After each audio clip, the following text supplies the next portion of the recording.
नमस्कार, मैं अनुष्का बघेल और आप देख रहे हैं यूपी आज तक। लेकिन आज मैं मौजूद हूँ Hansraj college university of Delhi में और मेरे साथ मौजूद हैं डॉक्टर ईशू गुप्ता जो कि मेडिकल ऑन्कोलॉजिस्ट हैं, सीनियर कंसल्टेंट हैं यूनिक हॉस्पिटल में एंड फाउंडर भी है कैंसर केयर के। Sir I right?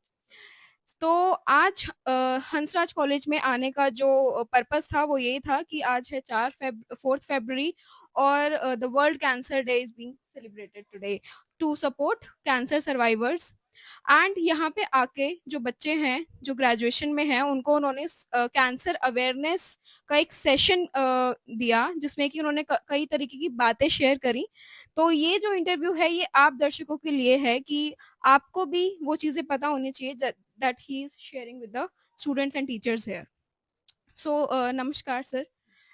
First of all थोड़ा आप अपने सेशन के बारे में बताइए कि how is your session today. So today's session was very good. आज बहुत अच्छा लगा कॉलेज स्टूडेंट से मिलके। एंड थोड़ा सरप्राइजिंग भी था क्योंकि मैं ऐसा समझता था कि कॉलेज स्टूडेंट्स आज की जनरेशन में बहुत अवेयर रहते हैं रिगार्डिंग देयर हेल्थ। बट आज आके आई वाज सो सरप्राइज्ड कि इस जनरेशन को भी नहीं पता कि कैंसर के लेके हमें कुछ स्टेप्स लेने होते हैं। सो डेफिनेटली बहुत very good and very interactive session, we enjoyed a lot. Actually, they are more they have knowledge about the entertainment more than the या things which are required in life. So okay, so basically हम बहुत basic तरीके से जानना चाहेंगे कि cancer क्या है। सो कैंसर जैसा सेशन में भी बताया, एक uncontrolled unorganised growth of cells होती है हमारी बॉडी में। करोड़ों अरबों सेल्स हैं जो एक ऑर्गेनाइज्ड मैनर में काम करते हैं एक दूसरे के साथ मिलके। जब इनमें से कोई सेल कहता है मैं तुम्हारे साथ मिलके नहीं चलूंगा, मैं किसी की नहीं सुनूंगा, I will grow, I will spread and I will do what I want to do, इससे पूरा हमारी बॉडी का सिस्टम हाईजैक हो जाता है and the body stops to function. Specifically जब ये जाके फैल के बाकी ऑर्गन्स को भी इन्वॉल्व करता है। तो कारण क्या रहते हैं बेसिकली जब कैंसर किसी को डायग्नोस होता है तो उसके क्या कारण रहते सो कारण ज़्यादातर लोगों में हमें पता ही नहीं लगता। अबाउट 70% लोगों में हमें नहीं पता लगते कि इसे कैंसर हुआ क्यों। But then there are 30% people जहाँ कारण बहुत क्लियर होता है। Smoking is the biggest reason of cancer. Alcohol हो गया, आजकल हमारा लाइफस्टाइल हो गया, हमारा खाने की पैकेज्ड फूड खाने की टेंडेंसी हो गई, फास्ट फूड खाने की टेंडेंसीज हो गई, whatever we eat is usually not organic. इसके अलावा हवा, air is polluted, water is polluted, everything around us, हमारे आसपास जो भी है सब कुछ कहीं ना कहीं कैंसर कॉजिंग है।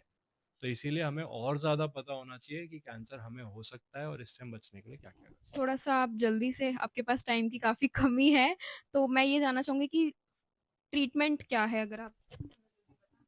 देखिए, कैंसर के ट्रीटमेंट्स ब्रॉडली 3 तरह से डिवाइड होता है। एक सर्जरी जिसमें हम कैंसर को काट के निकाल देते हैं, एक रेडिएशन होती है जिसमें हम कैंसर को फोकस तरह से रेडिएशन देके उसको बॉडी के अंदर ही जला देते हैं ताकि वो आगे अपना काम ना कर सके।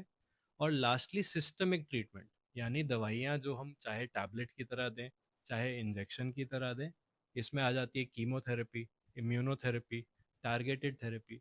ये सारे ट्रीटमेंट्स होते हैं कैंसर के लिए। और ज़्यादातर पेशेंट्स में ट्रीटमेंट्स एक दूसरे के साथ मिल के काम करते हैं, ऐसा नहीं है कि एक दूसरे से बेहतर है।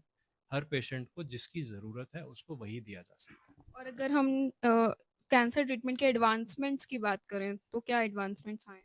ओ, कैंसर ट्रीटमेंट्स जो एडवांसमेंट डिपेंड करता है आप कहाँ से पूछ रहे हो।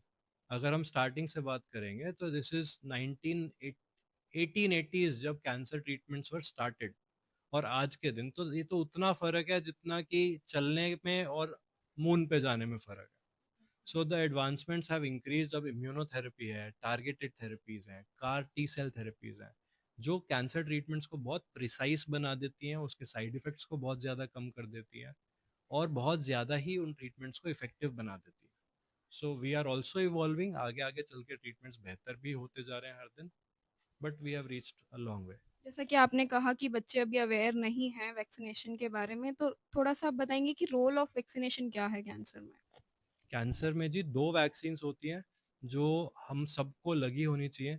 ज़्यादातर लोगों को हेपेटाइटिस बी की वैक्सीन लगी होती है क्योंकि वो इंडिया के बच्चों के अंदर जो वैक्सीनेशन प्रोग्राम है उसका मैंडेटरी पार्ट है। तो हम जब 0 ईयर्स के होते हैं, 2 मंथ्स के होते हैं, उस टाइम पे ही वो वैक्सीन हमें लग जाती है। लेकिन एचपीवी वैक्सीन ऐसी वैक्सीन है जो सर्विक्स कैंसर के अगेंस्ट 95 से भी ज्यादा परसेंट लोगों को बचा सकती है। और सर्विक्स कैंसर इंडिया में मोस्ट कॉमन कैंसर होता है।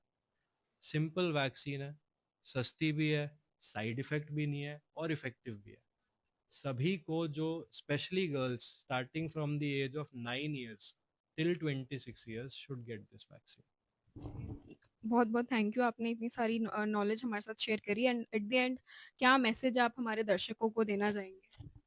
Message is, please be aware first your self, फिर अपने आसपास के लोगों को अवेयर कीजिए। कुछ टेस्ट होते हैं कैंसर को लेके जो रूटीनली करने होते हैं, जिसको हम स्क्रीनिंग कहते हैं, सबको करवाने चाहिए, डरने की कोई बात नहीं है। अगर कैंसर है भी तो ठीक हो सकता है। Thank you. Thank you so much sir for giving your precious time. और आप बने रहिए यूपी आज तक के साथ, और अवेयर रहिए किसी भी डिजीज को, किसी कोई भी सिम्टम्स अगर आप देखते हैं अपनी बॉडी में, तो जरूर अपने डॉक्टर के पास जाइए। धन्यवाद।